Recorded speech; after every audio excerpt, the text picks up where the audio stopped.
kids. It's time to get some SML podcast all up in that.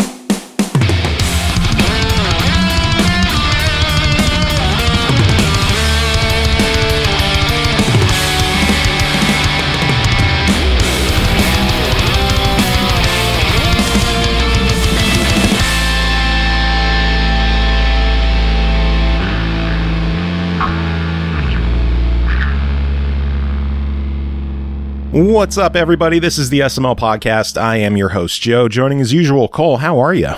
I am fine. I am sitting here just going through this ginormous ass list.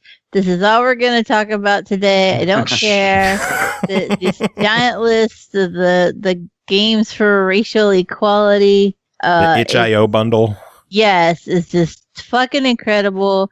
I'm super excited because not too long ago I reviewed Simulacra, and when I was looking for more details on it, everybody kept saying that it was like a game called Another Lost Phone, Laura's Story, and I couldn't find that anywhere. And guess what's in this motherfucking bundle? Simulacra. Yeah, another Lost Phone, Laura's Story, the one I was missing. Oh, I thought it was Simulacra. Well, why would I I'm gonna do? to have it again if I already played it and reviewed it? I'm gonna pick up that bundle. That's freaking awesome. I'm gonna pick up that bundle because Lightspeed Halo just dropped 80 bits in chat. Hey. So thank you, Lightspeed. Every time someone drops bits in chat, you're going to buy that bundle for someone else.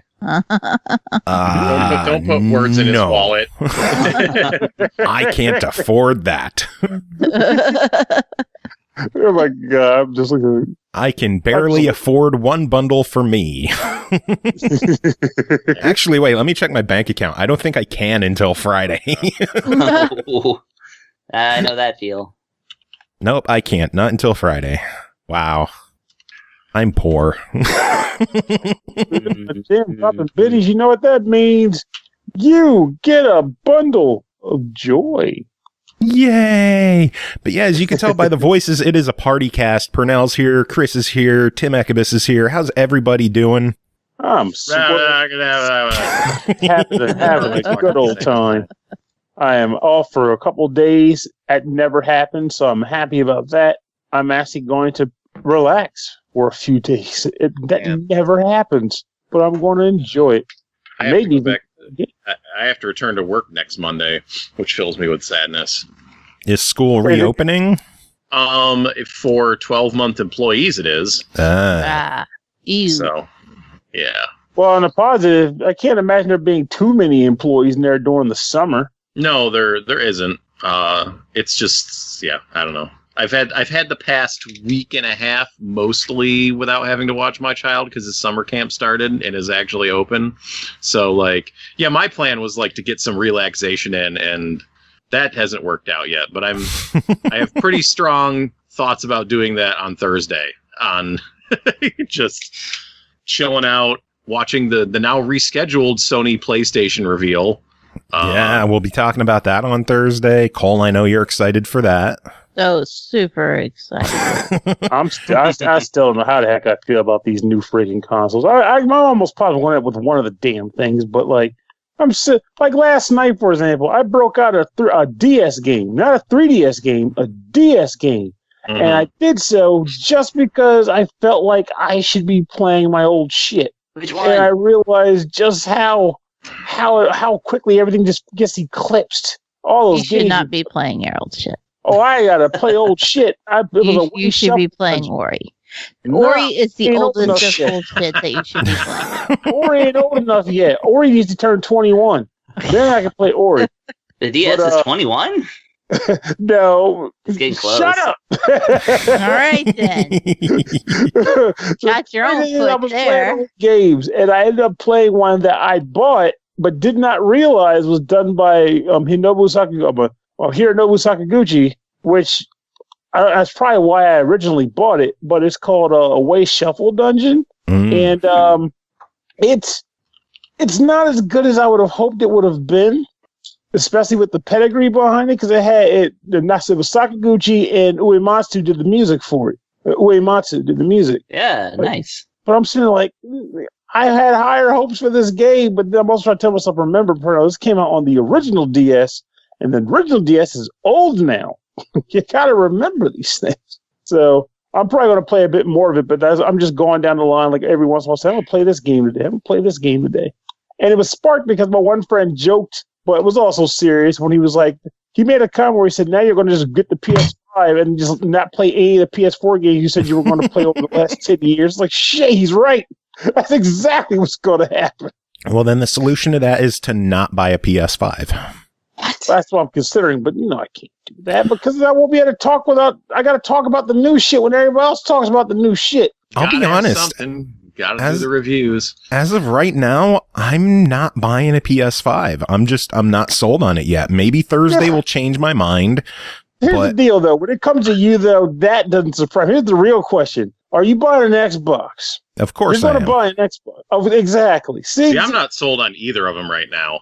To me, I'm never sold on it because it's a simple fact that everything, which is that a system will get announced. They'll overhype all the shit. It can shoot. You can render your mom on this thing. Like, Render your mom. They'll just make up a bunch of random crap. Whether it's true or not is irrelevant. They're just going to ramble it off, and then people are going to get geeked about it. The console wars are going to flare up like they always do. The system will come out, have like 3 games on it, of which one may be fun. And we're still going to buy it because we want it now because we're human who want things. And we'll just be waiting until the hot stuff drops. And until that happens, we'll be buying each individual small thing just to have something to play on it. And then eventually it's going to be the only system you can play. So you'll have them anyway. It's just the routine we're in. It's because I'm really fucking old.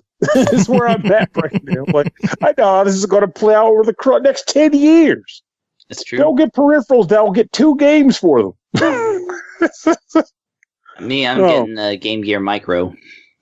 Are you? Damn. Yeah, like a pair of tweezers. But that thing is amazing and yet so stupid at the same time. It's like, it's a great, really it's the is. best console. I'll never be able to actually use it for anything. I want all 4. Sega's like social media presence. Has been like, oh lol, bunch of trolls, for years, but I didn't realize that their hardware was also going to be trollish like that. It's going to be an interesting experiment, though, because I am going to be curious to see how well it sells, because no one can refute that thing will not be playable, like, long term. Like, you can claim you did it, but you did it begrudgingly just to prove me wrong. Like, you don't technically use something that small and stare at it for that long and expect me to believe that you enjoy doing it. No. It just depends on if they bring all those Shining Forces over. That's even worse. Like, Shining Force is the one I would want. And did they say if they're bringing any of those to America, or are they still just Japanese only right now? They haven't said. Just Japanese only. But the yellow version has all 3 of the Shining Force Game Gear games, of which we only got 1, technically 2, through Shining Force CD. But yeah, there's a 3rd one that has never come out over here, which is frustrating if you're a fan. I just want them to start releasing new Shining Force games again. Yeah, Camelot, get off their ass and stop making Mario sports. I mean, they have the Shining Resonance Refrain, which is technically in the series. But Nah. People say that. They are all wrong in my eyes. Like, they can tell me till the cows come home, and it's the same trees. It's like you could see that forest that was in Shining Force 2 if you squint. Like, no, it's not the same friggin' game. They don't compare. It's not even close. Like, Camelot had a certain personality in their games that has not been replicated since. Very true. And that's what I want. I want their stuff. I want them back, not Sega's attempt at being Camelot. I want actual Camelot. They should make a Shining Force and Golden Sun crossover and then throw Mario's Tennis in there just to mess with everyone. I would play it. I would too. Those are 3 great series. We had Mario versus Rabbids. Don't get me wrong, that was amazing. But imagine Mario versus Shining Force. We have to save the world from ultimate destruction. Exactly. This would be perfect. Oh no, I got the bogey. Mario has a class change. What does he become? It's the end of the world. A plumber. He gets his plumber's license. Promoted to a plumber. Master However plumber. you represent plumber in 4 letters. Plumber. I would play the hell out of that.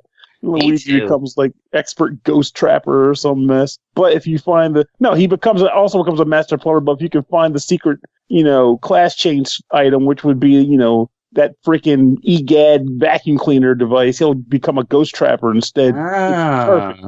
You need to be you need to get a paycheck now from Camelot. Yes, because that's money sitting on the damn table. Seriously, like that's money you could spend on the itch.io bundle. Shining Force 2, huh? Like I would buy that shit yesterday. Like it's God, I miss Camelot so damn much. I bought games and genres I didn't even like at the time because of Camelot. Like Shining the Holy Ark. I didn't like dungeon crawlers back then. That game is why I like dungeon crawlers now. Nice. And I bought it because of Camelot, because they're the shit. And yet, who wants to play Mario Tennis Aces? Like, you shit. Gotta pay them bills. The Genesis in chat, somebody asked if the Genesis Classics collection is good. It is great. If you're talking about the recent one. Is it any different from Ultimate Genesis Collection? I'm not too sure on that one. I only have the Switch one. That's the one is that the one you just named also? Because I have that one. But I also have the one on Switch, the PSP and all that too. It's great, and as far as I can tell, all the games are emulated really well. Good damn. See, I love their emulation. I love those collections so much. It's kind of funny when you think about it, though. There's been multiple Sega Genesis collections, tons of games. Oh yeah. I love Nintendo to death, but there's never been an Ultimate Nintendo collection ever. Can you imagine? Their games still hold value. Damn. Well, I mean, shots fired at Sega. And there's a half decent collection, but you have to make sure that you got that Nintendo Online subscription. Oh yeah. Oh, that's how they get you. I'd rather that than $8 a pop. Yeah, but I'd rather 50 for everything. I'm sure we all would. But I'm just a man with imagination, just a dreamer. I'd love to see Nintendo do a compilation of all of their lesser known games. That would be nice. And that would be just as good to me. I'd be happy with that. Like, you love Kirby's Adventure. What about Kirby's lesser known journey, Kirby's Breakfast? Like, what? Yeah. Is that one? Breakfast. No. Yeah, that's the game. No. It was a joke. I can see how you wouldn't recognize it. That's hurtful. It's hurtful, you. This is cold. Anyway, the point is, bunch of lesser known titles put out. It'll be interesting to see if they would sell, but I think they would, like because Nintendo B-sides. Yeah, like what's that one NES game that came out in Europe and Japan but never came to America? Like Devil something. Oh yeah. Devil World. Devil Man. Devil World. Yeah. One of those things we found out about Smash Brothers. I was gonna say Mr. Gimmick, but then Nintendo. Yeah. But Devil World's not like fantastic or anything. No, but it's something that it's a B-side that no one really knows of from Nintendo. I'd love to see a compilation of shit like that. Maybe they'll announce it for the Switch Online, and then everyone in their Twitter mentions will be like, "Where's Donkey Kong Country? Where's Earthbound? Where's Super Mario RPG?" To be fair to those people, Nintendo needs to get their shit together with releasing games on that service. It used to be a couple games a month. Now it's like 3 games every couple of months, and it's stupid. They do that every time, though. Yeah. Only time they didn't do that was during the Wii eShop, the Virtual Console years. Because we could feel a little hopeful. Who knows? Maybe that can be a part of that recent trademark they supposedly filed for a bunch. Like, what was it? It was like a couple Wii games and an N64 title. Like, I haven't heard. Like, what are you talking about? There was a trademark filing recently for like Excite Truck and the Game Boy Advance, and just a few random games whose names are eluding me right now. Because Excite Truck was the one that caught me the most off. I was like, Excite Truck? Seriously? But, I love Excite Truck. That's my favorite Wii game. Really? Yeah. I'm not saying it like a shock that you like it, but I'm shocked that was your favorite. Yeah. I played it for hours and hours and hours and 100% at everything. Wow. Back when it was newer. Like, that game was like almost my entirety of 2007. Damn. Yeah. I also replaced the soundtrack because it's one of the very few games that lets you do that with dreary English songwriter Nick Drake, and so I called my own game. Yeah, so it was like weepy acoustic music instead of the butt rock that the very good butt rock that they programmed into the thing, and I called the whole experience Excite Drake. Excite Drake. Seems like you had a very specific experience with this game. Yes, and it is my favorite Wii experience to date. Have you played any other Wii games yet? Yeah, I got about 75 Wii games. Yeah, that's a lot of Wii. Well, so I also acquired a bag of duplicates that a game store was going to throw away. So I actually have like about 200 Wii games now, oh Lord, about 125 of those are like Madagascar kart racing and like Shrek Christmas or something like that. Hey, like, maybe one of those is the next Excite Truck. I mean, it could be. You won't know till you play them. I never played Excite Truck, so I played Imagine Party Babies on my stream. Now you don't have to imagine, and I beat it. Why? Because you don't want to admit that you beat Imagine Babies. That's not very kosher. I mean, it's better than not imagining that you're beating babies. Look, those babies got into some peril in this party. Yeah, you beat them. Let me stop. No, it wasn't me. I was kind of a disembodied third party to the whole thing, but if there are babies in peril in Imagine Party Babies. What kind of peril? Are they like draped over a snake pit? A little bit, yeah. Like it's a mini game collection, a la Mario Party, except you play it by yourself. I mean, you can play through the story mode. I guess it's like Mario Party, but shitty. Yeah, no, that's true. And it has a story about a lady falling in love with a guy in a lion costume. What the fuck? All right, okay. Keep going. So I was gonna say, yeah. There's so much fun stuff on the Wii. You got to give it a chance. You got to embrace the absurdity of something like. You're gonna find. Yeah. How many copies of that one did you get? Oh, I had just the one. I threw away the rest. Damn it! You threw away the rest of this. I didn't. I let the store do it. They were gonna throw away it all, and I took like one or two of each. Two if they were good. Two if they were Shrek. I think I do have 2 or 3 copies of one of the Shrek games. Nice. I mean, look, I'll dig through them. I'll find, if you want to Imagine Party Babies, I'll try and hook you up. It'll be caseless. He's got your back, got you covered there. Man. I still got the Wii U hooked up. Copy. I mean, I'm done with it, so you can have my copy. You're never going back. I'm not going back to that party, man. Just gonna keep the memories. Jesus Christ, such a weird ass game. No, what is wrong with us? Well, apparently we have an affinity for Wii shovelware. Yeah, I love shovelware. I mean, I used to do that. I just pick up random NES carts, when they were still like $3 a cart. I was like, what's this? This looks interesting. I'll put this in my system. Yeah. The problem with doing that is that I was burdened with the weight of 300 NES cartridges, so I gave away about 100 of them. And then I realized that I gave away a lot of the wrong ones. Oh. No, what did you give away? Well, just ones that I wanted to get back. I don't think it's anything valuable, but you gave away California raisins. No. Rockin' Cats? No, I didn't. I never. I had Rockin' Cats. I played Rockin' Cats. I never had it. I had it and I sold it for $75. Damn. Oh, nice. Yeah. No, I just had stuff like, I don't know, Daydream and Davy or something, which, I would totally revisit if I had the chance. That game is not great. No, but I mean, come on. What have I just been saying about Imagine Party Babies? Yeah. I get it. Yeah, it's just what weird shit will you find on the NES? Yes. Exactly. Funny enough, I gave them away to GameStop, and I say gave away because their trade policies, and this is 20 years ago. But anyways, one game that they wouldn't take was L'Empereur, which is a Koei strategy game starring Napoleon. Okay. And now that game's worth $150. Holy shit. Wow. Yeah, and I still have it because they wouldn't take it. Fools. Sell it, man. They saved Nah, your I'm ass. gonna learn how to play it someday. It's the only Koei strategy game I have left because they wouldn't Stream take it. Stream it.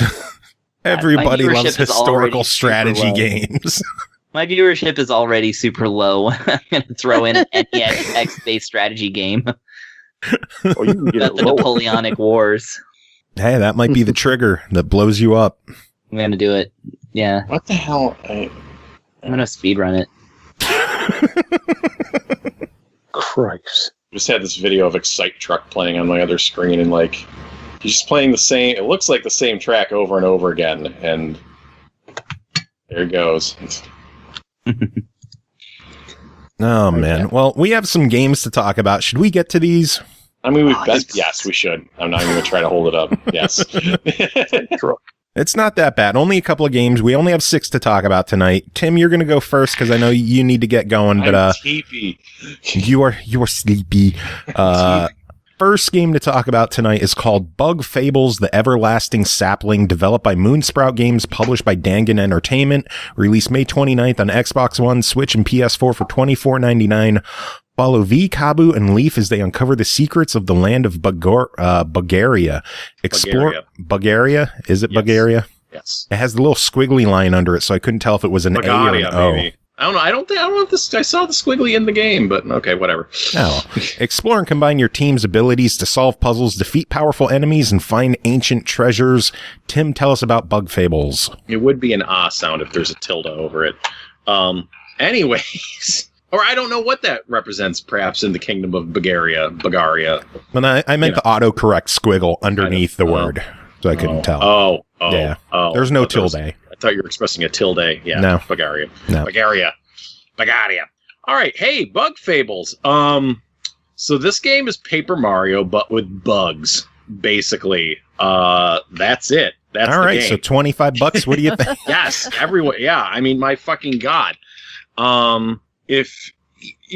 So yeah, I didn't hear anything about this game until Joe asked me if I wanted to review it, and then I started looking at it, and I was like, oh my goodness gracious me! This game is just looking at being Paper Mario.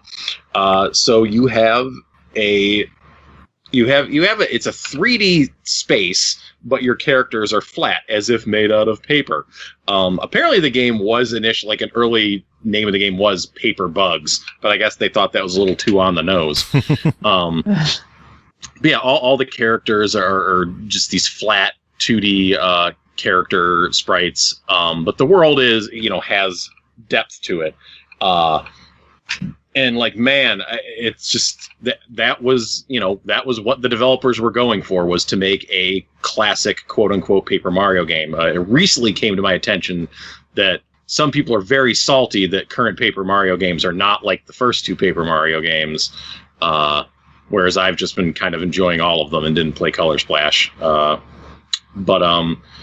there's a great yearning in the world for traditional, the Paper Mario and Paper Mario and the Thousand Year Door, that type of game. And well, here it is. It's got a good overall look to it, with the art of the characters and the animations and the world. It's all very colorful and fun, Yeah, beautiful and clean. game. Just looks very nice. Overall, the sound is very light and bouncy. My child doesn't like the battle music. I don't know why, but he called it out specifically, so I'm just going to pass that on. I don't really have a terrible amount of beef with it, but just the music, the animations, even the the menus, how you get experience, how your characters level up, how they interact in battle. It is all very fucking clearly inspired by Paper Mario, for sure. So you get 3 characters with different abilities. You have kind of a tankish character, you have a longish range character, and you have a magic a magic moth that you free from a spider's grasp, who has ice magic. And they're like, that's weird, you have ice magic. And he's like, yeah, okay, cool, let's move on. So that's what you end up with moving around. And so you'll get into the battles are not random. You'll see little characters, your enemies, represented on the overworld space, and you can attack them to get a drop on them. Once you get into battle, go figure, when you are executing attacks, when you are defending enemy attacks, like there is activity for you to do rather than that's more than just, selecting things from a menu. It could be when the little bee throws her boomerang, you'll have this slider that goes left to right, and there's a green space in the slider, and you have to stop it in there for maximum damage. For your lead horned beetle dude, you have to hold down on the control pad and then release it at a certain time to do the best damage. And when enemies swoop in on you, you can time a button press to block it and take reduced damage. This is all that Paper Mario combat-y stuff. And does have that knock-on effect of when you go to play a different RPG, you keep pushing buttons to try to defend and attacks in those games. Yes. I so do that annoying. so much. I'm sitting there playing Dragon Quest and like tapping the button. I'm just like, and shaking Why my won't head. you block? I can't stop myself from doing it, but I'm doing it. I'm just like, yep, there it is. Whatever. I can't do anything about it. So you have your basic attacks. Yeah, and your attacks will there's consideration for the different angles that the attacks hit, or whether an enemy is flying or not. Because two of your characters can't hit just a character that's flying with the basic attacks. You need the bee to throw its beamerang that's what they call it, at it to knock it out of the sky. If there's a character with like a hard shell on it, or an enemy with a hard shell, you need to use your beetle to swipe up and knock them onto their back to make them more vulnerable to other attacks. Which again, that is stuff from Paper Mario with hitting with different hammer swings to knock over buzzy beetles and stuff like that. That is in there. When you level up in battle, like it's a level up for your entire party. And you just pick whether you want to upgrade everyone's health, if you want to give yourself like a larger magic pool for using your skills, or if you want to upgrade your badge points or medal points or whatever. This game just lifts the badge system from Paper Mario. Just like this, that's you find badges, you have a certain amount of points, each badge has a certain amount of points, you can equip them on your different characters to give them different abilities or resistances or bonuses. And that's cool. I will say I wish that each character had an individual pool of badge points instead of a collective group. Yeah. Or if it was like if it was had 5, or if it went up evenly between them or something like that. Yeah. Or if you applied a badge, it covered everybody instead of only applying it to one person and using those points. It kind of turned me off from using badges or medals as a whole, just because you didn't have that many points to work with. Yeah. Although unless you upgrade that a lot. Yeah.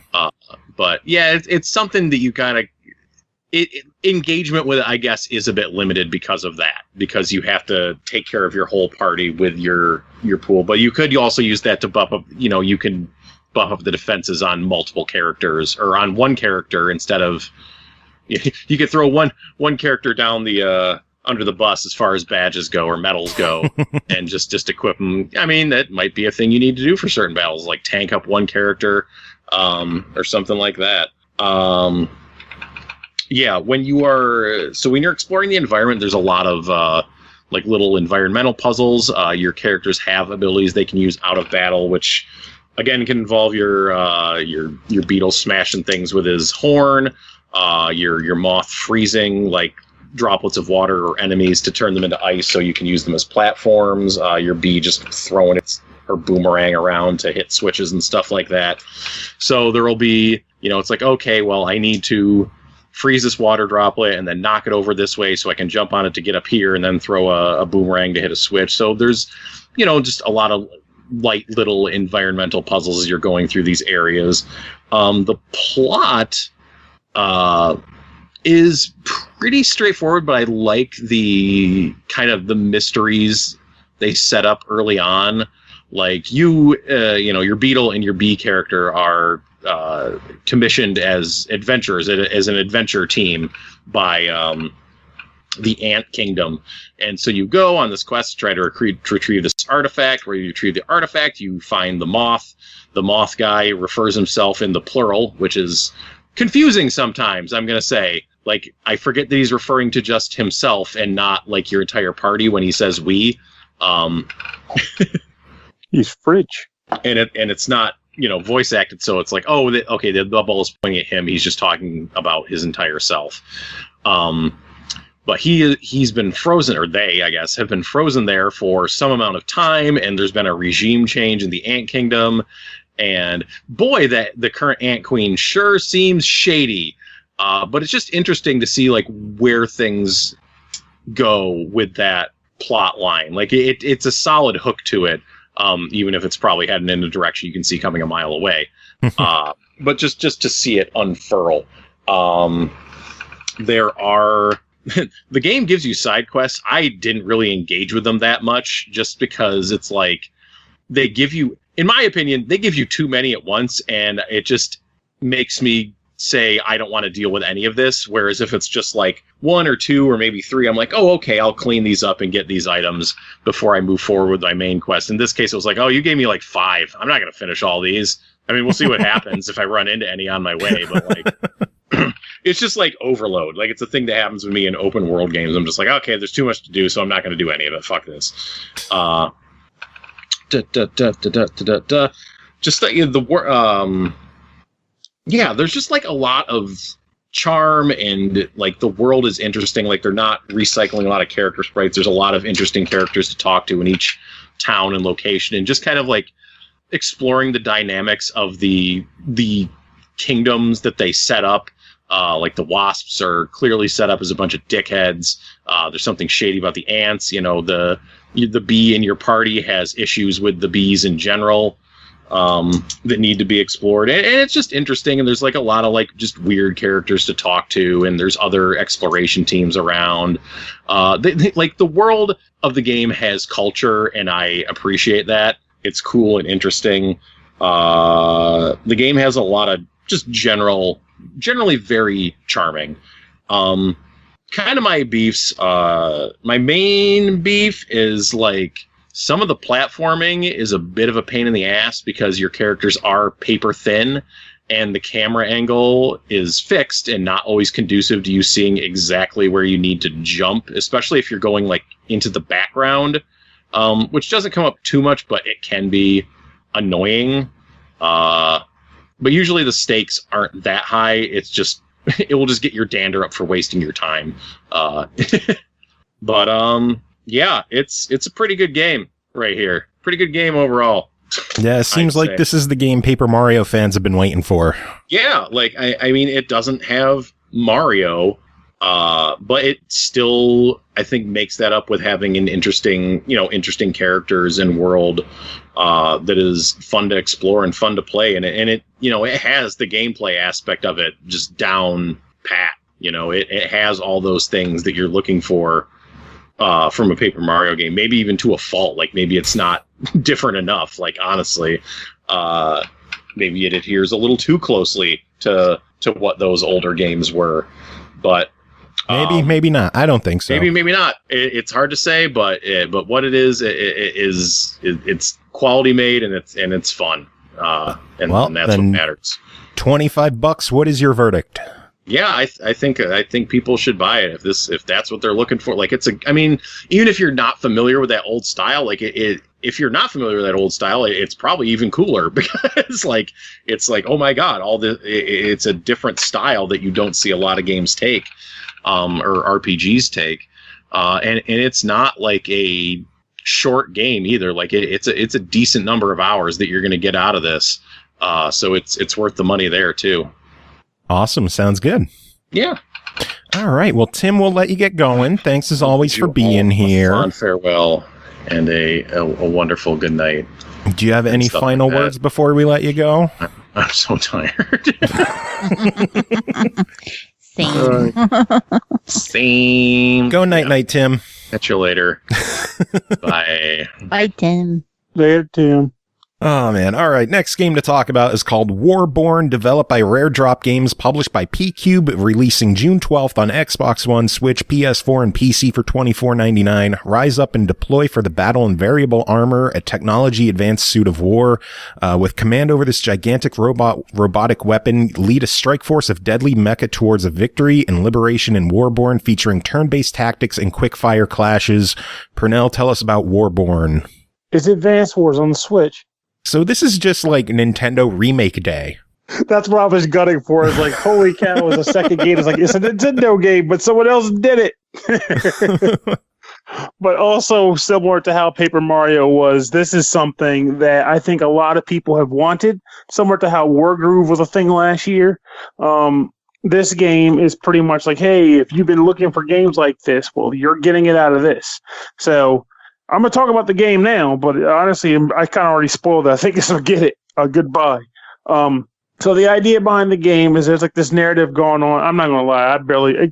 I have a problem where I just stop caring about narratives unless they hook me. And they rarely do. But the gameplay hooked me. So the idea is that you're basically dealing with a war between factions in space. And in the campaign mode, you play as 4 different generals that exist between the different factions. You choose the general based on when you unlock their story mode or their part of the campaign. And then you choose a level related to that character, again, once you've unlocked it or reached it in the story mode. Once you start, the game will pretty much throw you onto a hexagonal map, and it will usually start you off with a set number of variable, I guess, mech, just call them mech units. I don't want to go with the technical term for the game. Mech units. Think like Gundams or Avas, mostly mech units. So they land on the ground, and they all function like individual units. So whereas in Advance Wars, you'd have a unit that has like 10 individual bits in it. In this game, the mech itself is just one unit that has a hit point pool. And one thing I like about this game is that there's about 12, somewhere between 12 and 15 different units total in the whole game. And each one has a purpose. Like, it's usually built around a specific idea, like an attack unit or a support unit or a long range unit. But every type of character has 3 different, I guess, like attack types for strengths, for weaknesses. You have like a base like energy, you have like artillery, and you have like fire damage, like think like grenades or explosives. And each character unit has 3 different actions it could take. And if they're attack based, they usually revolve around one of those 3 elements. So you might have an artillery attack, and the enemy you're fighting is weak to artillery, so you'll go, okay, this guy has an artillery and this guy has one, but his artillery attack is heavy base damage, so I want to go with that. And of course, all these attacks have various ranges and such. So when you choose a unit to work with, you have more to think about than just like how Advance Wars was like, okay, artillery fires long range. In this case, you might be like, okay, he fires long range, but he also has a support option, which will increase the accuracy for the units around it or something like that. So you'll have other reasons to possibly want to buy or make use of a unit. Most of the time, or not most of the time, but sometimes in campaign, you just have what you start with, and you have to work with it to the best of your ability to succeed. But other times, you will have scenarios where you can capture bases, and by capturing the bases, you'll get income every turn, which will then in turn allow you to summon more units from space at basically similar to like a supply station, where you go to the supply station, click on it, and choose what units you want to construct or summon, rather, and they'll just shoot down from space, and they'll be ready to deploy on your next turn. So when these scenarios occur, you'll be pretty much working your butt off to run in and capture a territory. And not every unit can capture territories. Only certain ones have capture, and there are a set of 3 actions in the game. And one thing I like about this compared to, say, Advance Wars is that in Advance Wars, if you want to capture a territory, you usually take the guy up to it, and with a full hit point bar, it takes you 2 turns to capture something. Whereas in this game, capturing an unoccupied base is done immediately. Once you land on it and use the action, it's done. But it takes 2 turns to steal someone else's acquired base. So it behooves you to rush bases if you think you can get to them before the opponent, quite frankly, because you get it faster. And it'll be harder for them to steal it back from you because they have to kill you first and then spend 2 turns on it. Good freaking luck doing that. Good use of the word behooves, by the way. Thank you, sir. I've been using my dictionary word of the day calendar. So proud. So every level there'll be like a different goal. It might be, defeat all the units or, capture all the bases or hold out, for dear life for X number of turns, something like that. And that's pretty much how you play the game. However, there is one other thing I should probably mention too. Aside from just the access to a currency when you capture bases in combat, also there is a power gauge. And as you take damage and receive damage, this gauge will increase and it'll fill up. Once it's maxed out, it can do one of 2 things depending on the situation in the level.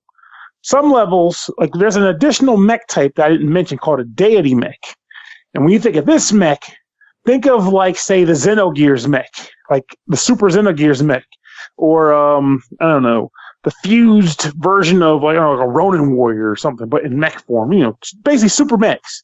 When they come down, they're pretty much usually piloted by the general in the army, and their attacks are usually much more powerful. They hit much more range in their movement. They're literally super characters in the game.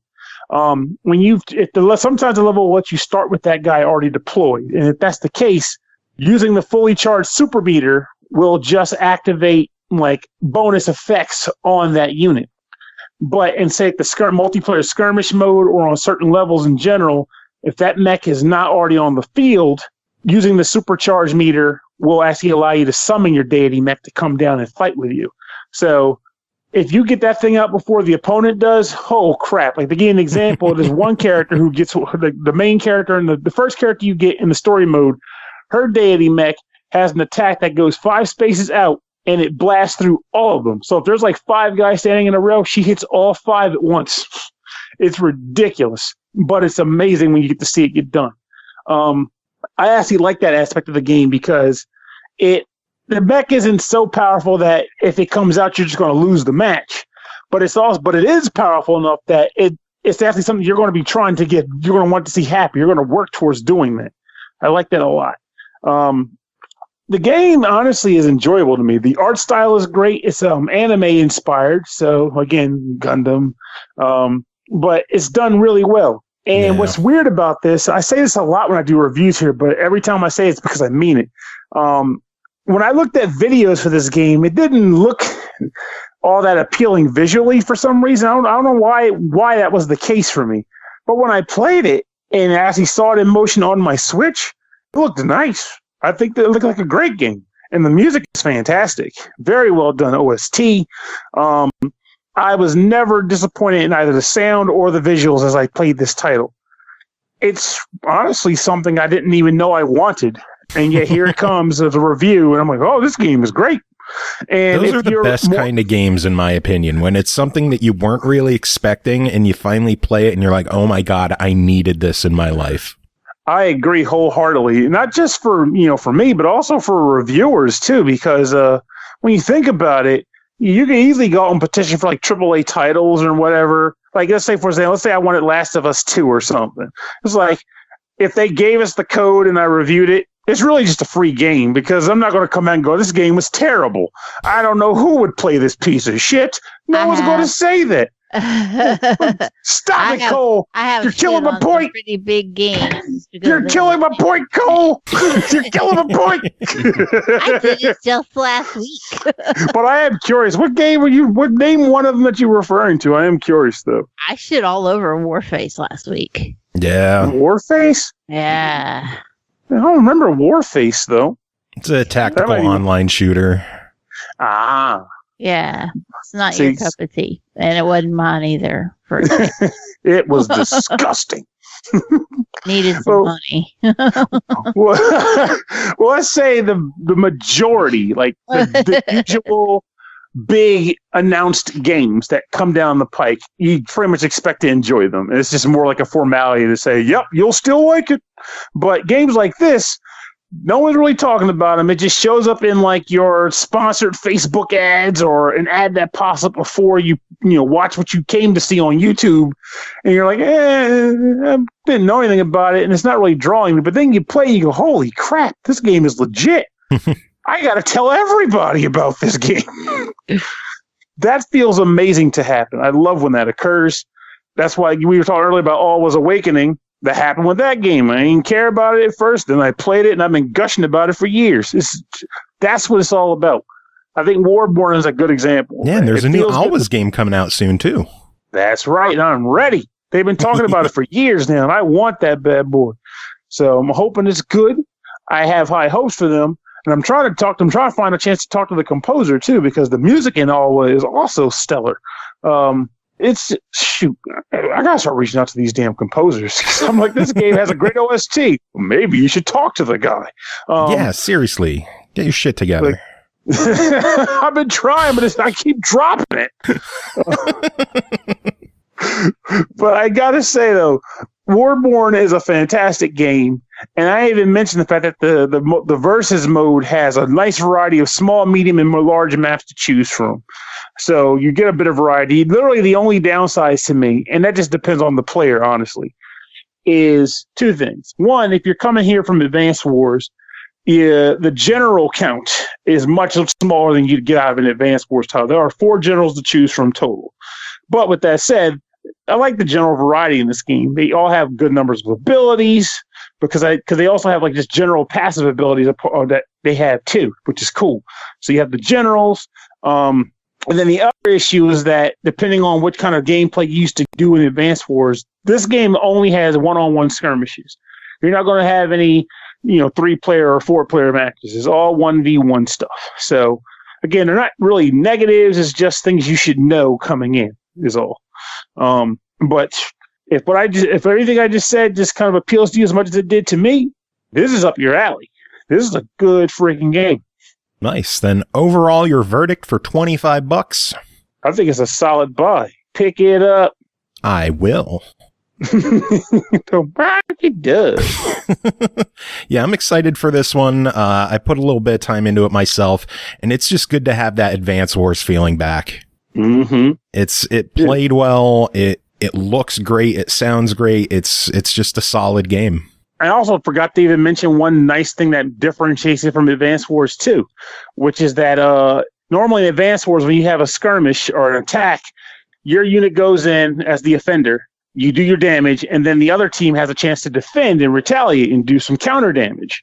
It was great, but it also made you sometimes wonder, like, what if I end up attacking with my weaker unit, he survives and then kills him? In this game, no, there is no counter attack. When the offense does the damage, that's it. So if you can send 2 or 3 dudes in there to wreck a guy before he gets a chance to strike, you can do that. And personally, I think that's a good thing. Nice. Nice, baby. I didn't know if you had anything else to say or not. Oh, no, just buy it. All right. Moving on, next game to talk about is called Strawberry Vinegar, developed by ebi-hime, published by Ratalaika Games. It released June 2nd on PS4, 3rd on Xbox One, 5th on the Switch for $9.99. Sakuraba Ri, aged 9, is a cynical and grumpy girl who cares little for her fellow classmates and does not have a single friend.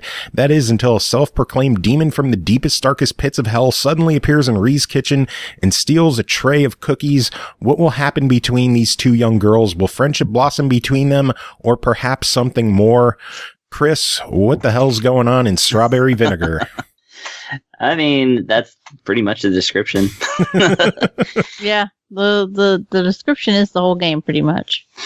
Yeah, okay, so it is a visual novel that is really food-centric, actually. They really, I think that the food is actually like mainly the whole plot of the book. And yeah, it's from ebi-hime, however you pronounce, which I had actually reviewed A Winter's Daydream from the same.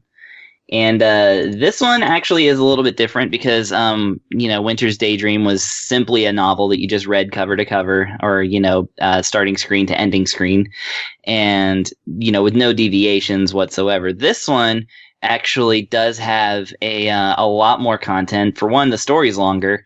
And for 2, there's 6 different endings and lots of choices to make throughout. Actually, a lot like the last one that I reviewed, which I've forgotten the name of, even though we love the splash from Maneater. I forgot the title of Blind Men. Huh? Blind Men. Right. That's the one. This one's actually a little bit more like that one in the sense that it has like good options such as like skipping everything that you've already read on subsequent rereads so that you can change your decisions.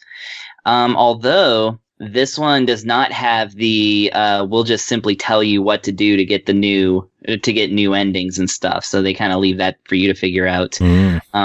And you have to get all 6 of them if you want all the trophies, because there are quote unquote hidden trophies, but there's 6 endings and 6 trophies.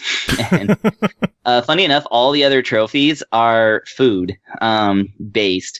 So it tells the story of this little girl who basically, her dad's a chef and like kind of a homebody. He loves his aprons. Loves his flowery pink aprons, and he has his cotton candy pink hair too, which she also has.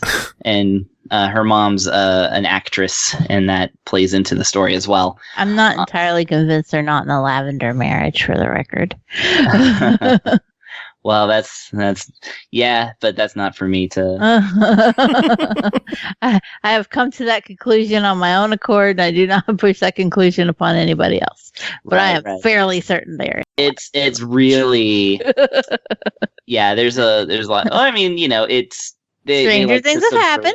They like to subvert stereotypes and things like that in this book, and I don't know. Sure, but yeah, that is a conclusion you can draw from it for sure. But anyways.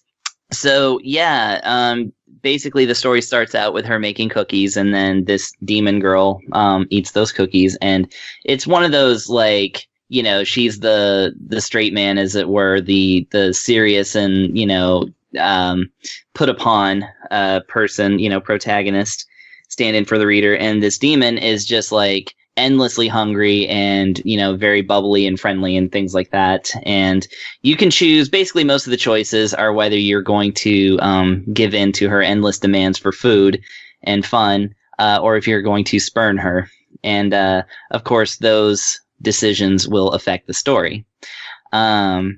And yeah, it gets into like this whole thing of like, friendship, they become friends and stuff like that. And you could take it a little further and they're like, in love, quote unquote. And I'm not going to say any further than that, except that the whole thing is, it's about kids. So it's very innocent, and, they actually handle everything pretty well.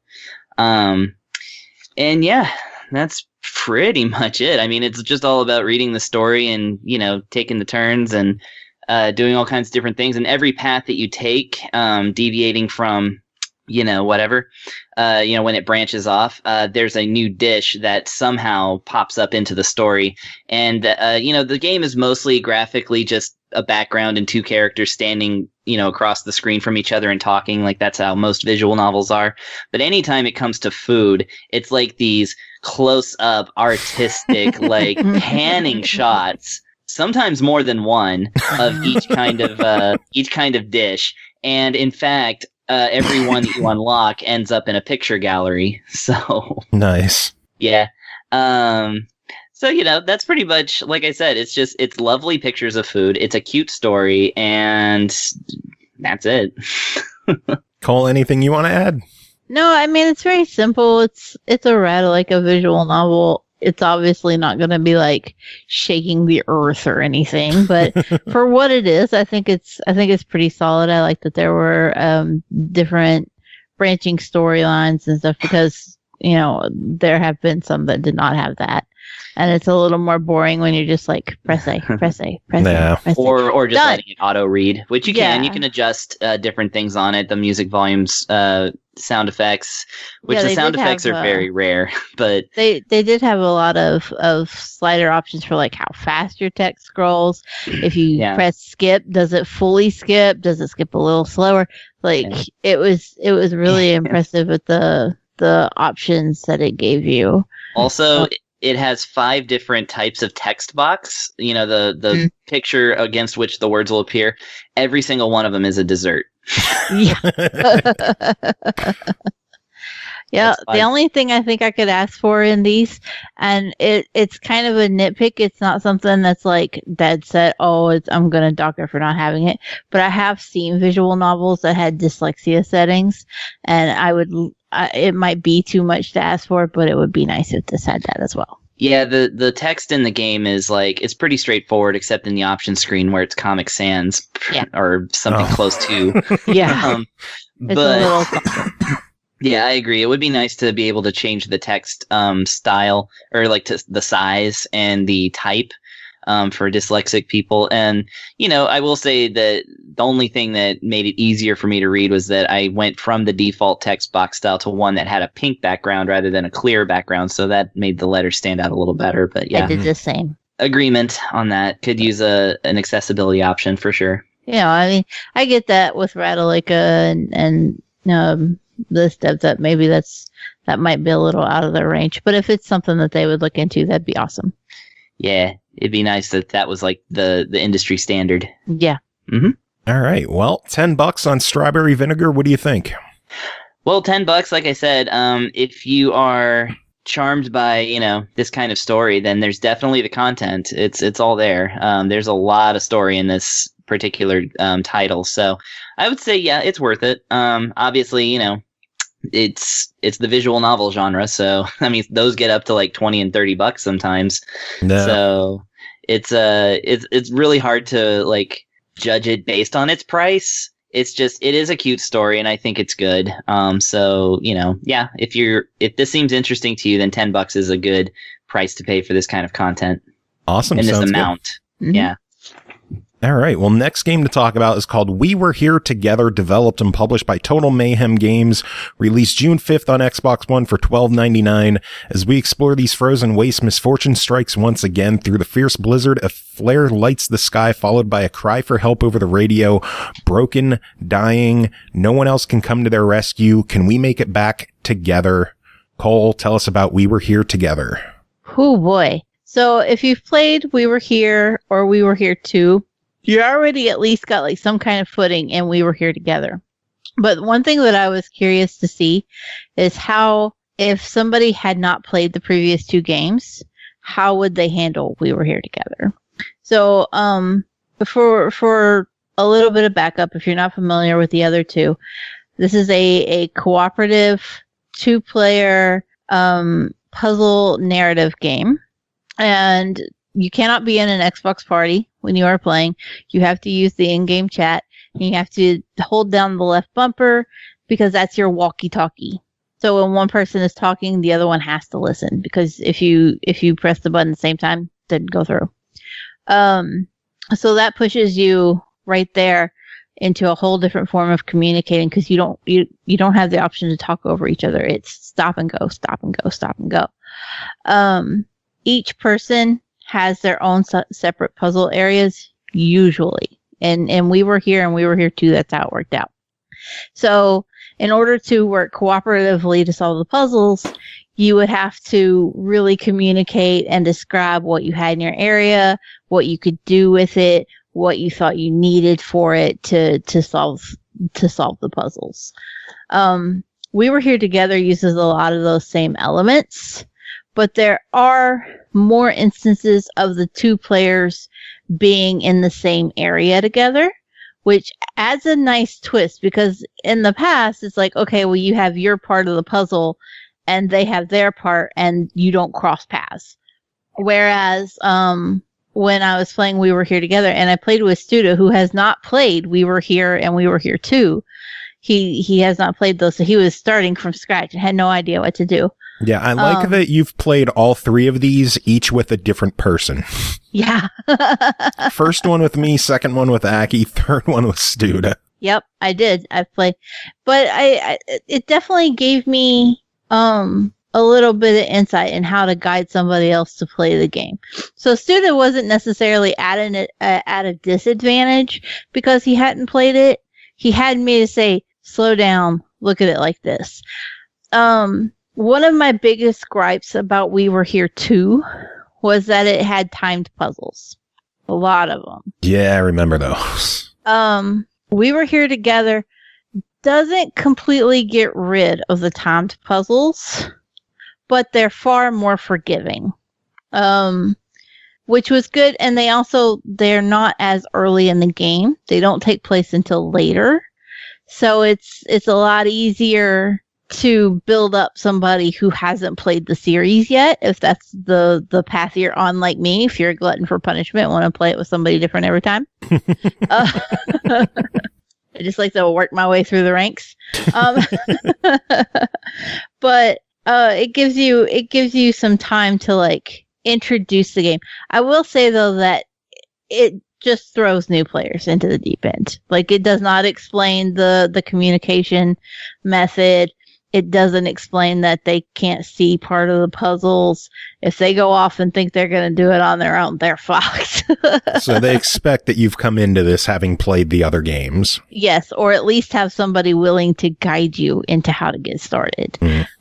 You're not jumping into We Were Here Together without having played at least one of the other ones and knowing the basics, because there is no tutorial, there is no guide. It's just, hey, you two are explorers in a cabin and you're getting a fragmented SOS call over the radio, and good luck. That's all you have. So you very much just had to, like, I did most of the first couple chapters by myself, just gradually explaining to Studa as we went what was going on. I could, like, it was easy enough that I could tell what I would need from him to just say, hey, do you have this? Give me that number. But it does gradually ramp up to where you really do have to depend on the other player. Typically by chapter 4, I would say it is probably when you're just like, you're fucked if you're trying to teach somebody new. Either they've got it or they don't.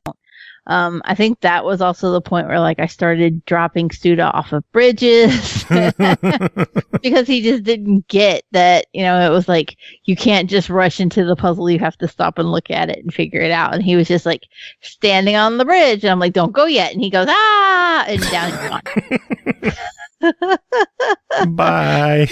So, you know, the learning curve for We Were Here Together slightly higher. Maybe find a friend who started it, at least one of them. But I think it made for an interesting time at the same time, because we did have some good laughs at his messing up. But it was also far more stressful for him, especially as somebody who doesn't typically play puzzle games. Even though puzzle games are my bread and butter, I play that shit all the time. And so I didn't think anything of it. I'm like, okay, this is a puzzle. It wasn't really obvious to him, this is a puzzle to solve. He's just like, why is there nothing here? If you've ever seen the videos on YouTube of gaming for a non-gamer, that's what it was like playing We Were Here Together with somebody who hasn't played it before. Like, he didn't get some of the most obvious clues. So that's definitely something to take into consideration. Like, you're not starting with number 3. You definitely need to go back and play the others in some capacity so that you at least have a basic understanding of what to go and where to go. Because you can even miss what are puzzle parts. There was one point where, like, I had a puzzle and I kept saying, I need you to put something on the board. And he's like, but there's nothing on the board. I'm like, no, there's something you need to put on the board, and I don't know where they would be. And they were literally right beside the board. But he just didn't get that was a thing that he could put on the board. And all he had to do was interact with it. Did you miss playing with me? Yes, because at least you know how to answer a puzzle game. But I did have fun for all intents and purposes. Like, I don't know. I kind of relish in Studa's misery a little bit. That's our friendship. That's terrible. And so I was kind of just like sitting back and letting him fail a little bit for shits and giggles. But even with playing the game with somebody who was new to it, I was surprised at how much longer We Were Here Together was compared to We Were Here and We Were Here Too. With 2, in all fairness, Aki and I had the damnedest time with one of the puzzles. We just could not communicate properly to get through it. Took us forever. It took us sending screenshots back and forth with drawings on them. Like, it was a nightmare. I didn't have any puzzles playing with Studa that where I was just like genuinely struggling to explain things to him, but the game still took us a longer time. So overall, it's got a longer runtime than the previous 2 games. I would say it's longer than the previous 2 games combined. Oh, it is a lengthy game with some really impressive and tough puzzles. Even though there are the timed puzzles, there was a lot of spare time for you to figure shit out. As I was saying, Studa was just like panicking his ass off at one puzzle because we were about halfway through it. We were making pretty good time on it. And like he looked up and realized that the ceiling was coming down and had been coming down the whole time. And he's like, I didn't know I was doing that. What's going to happen? I'm like, you're going to die if you don't calm your tits and figure out, stay focused. He's like, yeah, I knew, but let's go. We were almost done. You were going to let me die. No, I wasn't going to let you die. I was trying to solve the puzzle. It was quite an interesting experience, but it's one that I would happily have again. Story-wise, I would also say there's a big jump in improvements between We Were Here Too, and We Were Here Together. All 3 games have been undeniably good, but there has been a noticeable improvement in graphic quality, story quality, voice acting, and polish in all 3 games. But the final game, it really shook me immediately. Like, wow, this is so much better than the previous games. And I was really impressed to see that it had come so far, because it's a series I've enjoyed and want other people to enjoy as well. Yeah. Well, $13. What do you think of it? I can't believe it's only $13. Don't give them ideas. Seriously, I know, because it's absolutely worth every penny and then some. It's great. I give it an easy buy it. Awesome. Yeah. I might have to pick this one up, and you might have to drag me through it. Yeah, sounds good. Well, I'm going to need help getting the completion, because I only got to play one side of things, and Studa, God love him, we might not ever get him through the other half. But you made an effort. Yeah, he did so good. And I mean, for somebody bless his heart, right? Yeah, bless his heart. But for somebody who doesn't play this genre typically, I think he held in there and he did really good. I mean, we spent about 7 hours on it one day straight, and still had to pick it up the next day because we didn't get through it. But it was just so much longer, and then there was constant like stopping and explaining things. So I think we did fairly well. Nice. Yeah. All right. Well, next game to talk about is called Demon's Tier Plus, developed by Diabolical Mind and Cowcat, published by Cowcat, released June 10th on Xbox One for $9.99. Thosgar, a hated king attracted by demonic rituals, turned into a dark and diabolical being, destroying almost all of humanity and flooding the world with monsters. The story became a legend and peace returned to the land. 1,000 years later, a mysterious pit appeared in a village after a huge earthquake where an evil aura emanates from. Will you be the hero to save this world? Pernell, are you a hero? A sandwich? Man, yes. I guess I could be. I mean, I am pretty tasty. But as far as this game goes, I guess I'm a hero here too. So what is this game exactly? Well, this development studio anyway.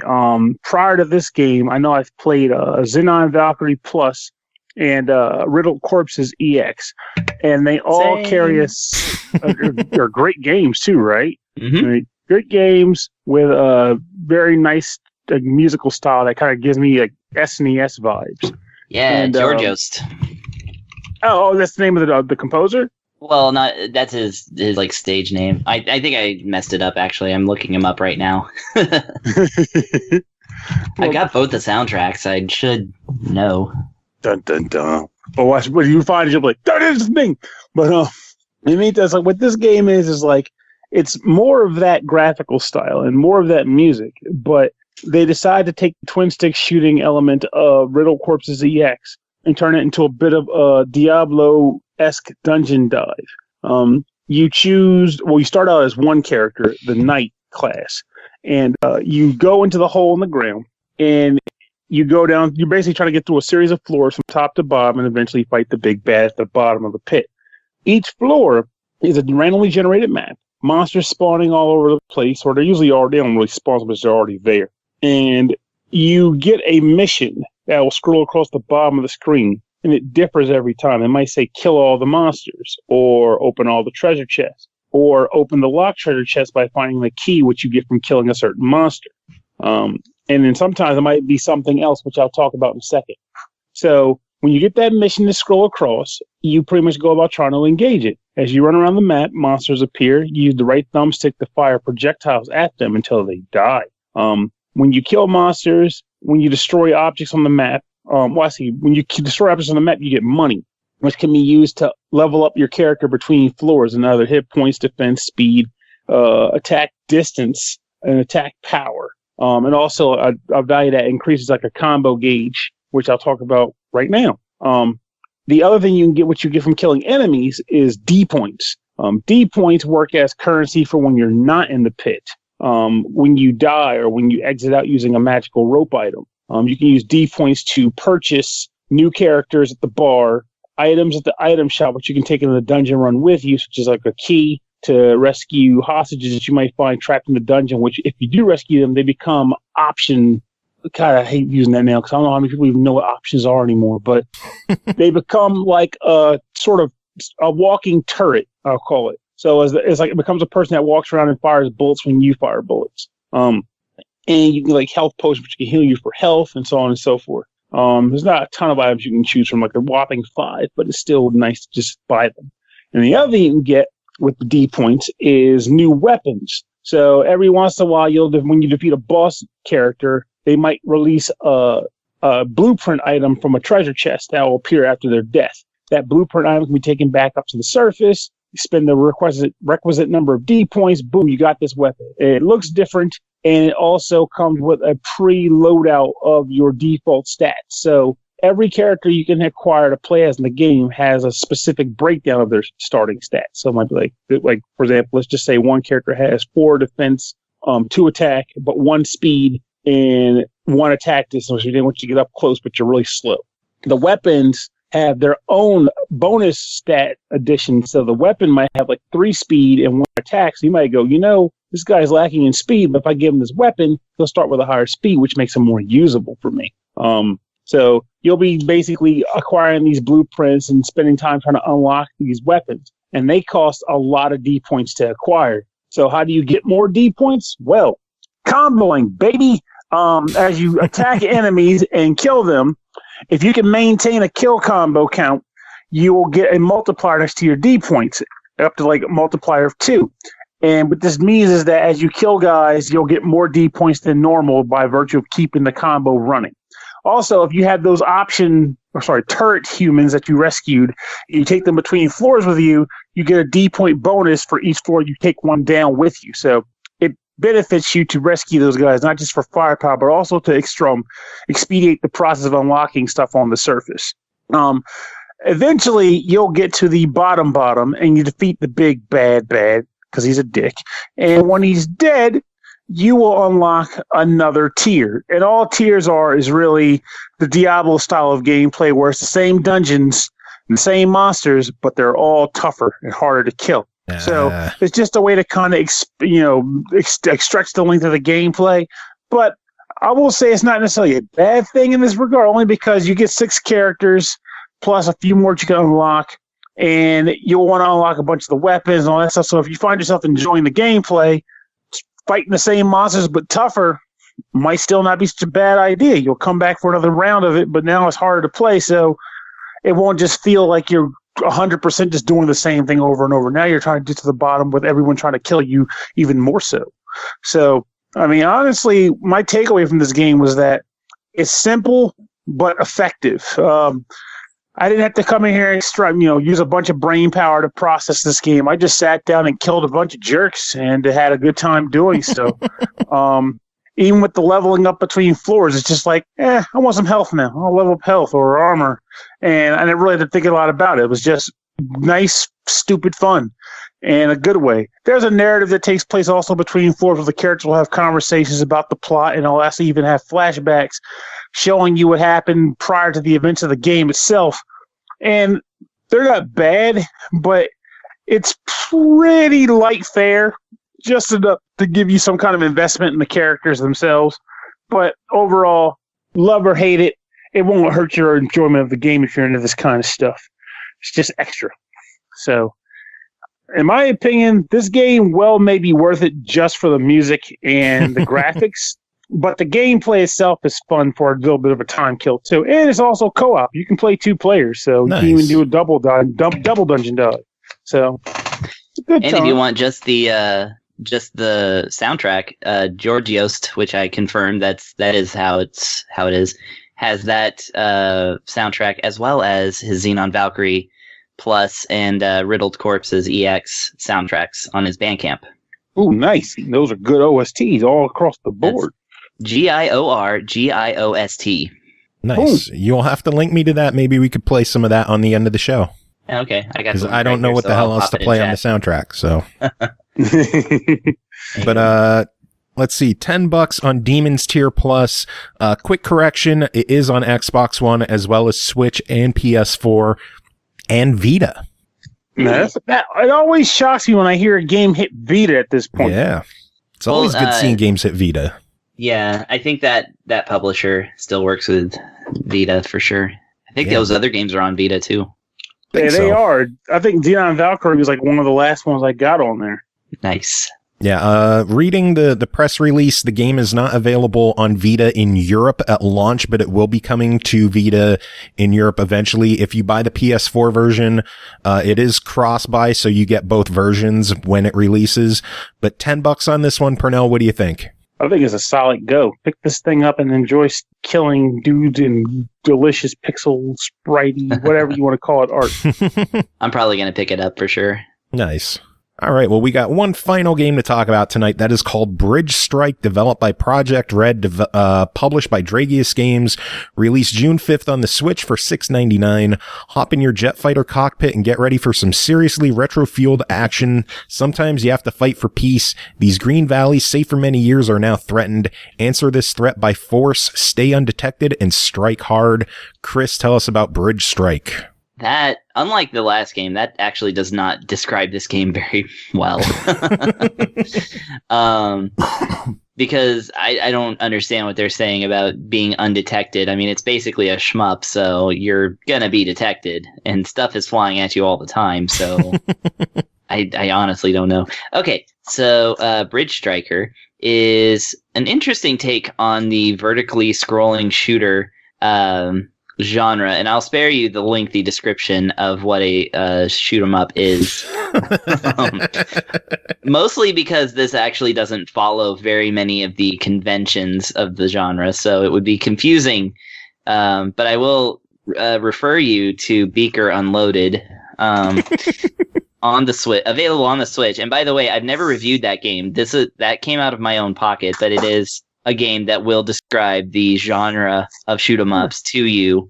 I'm sad right now that I'm genuinely sad now that Beaker Unloaded isn't actually a game about that Muppets character losing his shit. Yeah, I mean, that would be amazing. Maybe they can work something out, but I mean, it is about bees that are losing their shit, so that's pretty good. Wait a minute. My list. Okay, I found it. Beaker Reloaded, not Unloaded. Sorry, I knew I had gotten that wrong. Well, and funny enough, I have so many games that I started in B's and couldn't figure out where the BEs were. Anyway, let's talk about Bridge Strike. So this is a top-down shooter, kind of an arcade style one. It uses the stick and one button, and that's it. So controls are pretty darn tight on that one. So you basically run through each of the stages, whether in the raid mode, which is kind of like an endless mode, or the campaign mode, where you're given specific tasks to accomplish so that you can unlock the next stage. And there's a lot of those. In fact, there's several campaigns, and each campaign is several stages. So lots to do there. You have this an airplane, that basically fires 2 missiles at a time, and you are just supposed to basically destroy everything in front of you. It's not a shoot 'em up in the sense that enemies really fire back or anything. It's more like you're just supposed to blow stuff up and avoid colliding with stuff. You're perpetually in a valley, and the valley has like kind of its twists and turns and things like that. And there's ships floating on the water. You're supposed to blow up those ships, and especially there are bridges that you're supposed to blow up. Most of the missions involve having to destroy a certain amount of bridges. And then there's like rocks and like, other smaller ships. There's missiles that fly across the screen that you have to avoid or shoot. And the way the controls work is interesting because basically you can fly... you go from left to right, but if you do the stick up and down, that will slow you down or speed you up. Instead of, moving you around the screen. So you're actually kind of just going back and forth and sort of changing the speed that the level is scrolling for the rest of it. So basically if you're flying your airplane, which is the initial ship, there's actually several unlockables that I'll get to. But when you hold down on it, it slows way down so you can, scroll across the screen and stuff. Or, if you want to try and go forward faster, then it does that. And it weirdly makes the camera pan in and out, or it zooms in and zooms out depending on what you're doing. So that can be a little jarring. So be ready for that. Even though this is a pixel style game, it does have the modern, the modern ability to like zoom and really quickly and do things like that. So the reason why you would want to slow down or speed up is because you have a certain amount of fuel in the tank as your airplane goes. And the levels are littered with fuel ships that you should not shoot, because if you do that, you won't get fuel. And your character will say, a little word bubble will appear from your character that says like, duh, or has like a skull with an exclamation point or something like that. The game is actually, the intro to the game is wonderfully bad English. I actually saved a couple of screenshots that I'll read off at some point. But so yeah, basically it's not only dodging enemies, but it's also not shooting everything on the screen. It's you have to make sure you don't shoot the fuel ships. And that you instead slow yourself down while you're over them so that they will refill your fuel. It's kind of like F-Zero in that sense. Like when you're over the glowy bit of the road, then that restores your life. So that's kind of how like these ships are. You have to get in proximity of them, and then they'll refill you. And the other part of that is that sometimes you rescue hostages, which are little guys in rafts. Now, fortunately, you can't shoot them. This isn't Guerrilla War on the NES. Instead, you can you hover your ship over them until a little circle, a little yellow circle fills in around your ship, and then they're rescued, and then that's bonus points and coins. So the points and coins. Not sure what the points are for, but the coins are very important. Every time you blow up an enemy or a bridge, it drops like just Super Mario style coins that slowly track towards your ship. So you do have to kind of fly around to pick them all up. Those have an interesting function. So they unlock things in the game. For instance, other ships, and the other ships are really interesting because not only do they look different, they act different. So, like, the cheapest one to unlock is the AH-64 helicopter, which a helicopter can, of course, stop on a dime. It doesn't just slow down, it completely stops. But it consumes more fuel. And then you have everything from, like, a UFO to a hovercraft to a mouse. Just a mouse. The mouse is the most expensive one, so I don't have it, and I don't know what it does. I will, because I really enjoy playing this game, I will eventually unlock it, and we'll get back to you on that. But yeah, so the coins, you save them, you gather them in the stages, and then those pool together, and then you eventually can save up enough to unlock a thing. Or while you're playing the game, if you lose all your lives, then you can continue from right where you left off, but they cost coins. And the amount of coins that it costs, it raises every time you get a game over. So if you are in like raid mode or whatever and you're real far and you lose 3 lives, then it might cost 50 coins to like continue, and then you lose 3 more lives, it'll cost 100 coins to continue. So that's actually a really interesting sort of trade-off there, is that, the coins that you use to unlock stuff also are your quarters for continuing, as it were. So yeah, that's pretty much all there is to say about the game. I mean, it's really, really fun.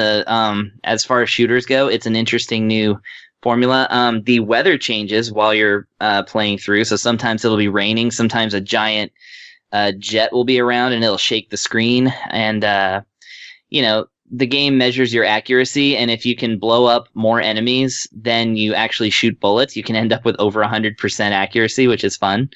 Really? Yeah. I got 103% on one playthrough of a stage because I blew up a bridge that had a tank on it, and none of my other shots missed for the whole stage, so I ended up with 103% accuracy. So this is a real fun game, and it definitely hooks you in for the long haul, because you definitely want to like unlock those ships and see what all of them do. It's not a bullet hell, so this is definitely good for people who just want to play casually. The difficulty does ramp up, but it does so slowly, and I like that. This game is basically a lot more quality than I was expecting, because I've bought a lot of cheap shmups on the Switch, and this one doesn't strike me as that. Well, for $7, what do you think?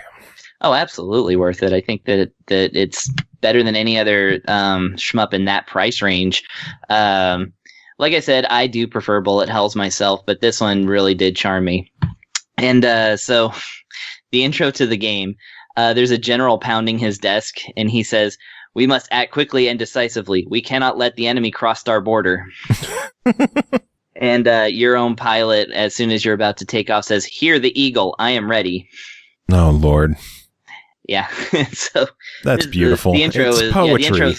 The intro is worth a watch just by itself. So, definitely get that.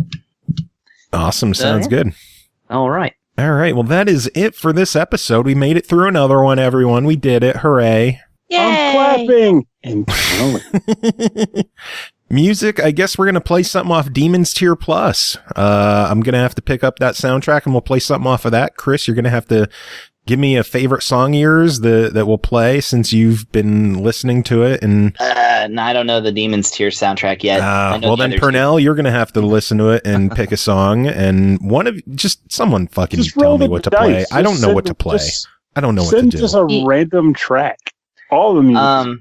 My favorite Giorgio's track of all is from Xenon Valkyrie Plus, and it's called Ancient Tech Forest. You should seek that one out. Oh yeah, that's the track for the first area, isn't it? Yeah, it's so good. It was actually my alarm for like about a year. I'd back that. Heck, there you go. All right, then we're playing that song. Xenon Valkyrie. There you go. Cool. Anyone have any final words to end the show? Don't forget, don't slouch on sleep, because, oh God, without sleep, you just don't function well.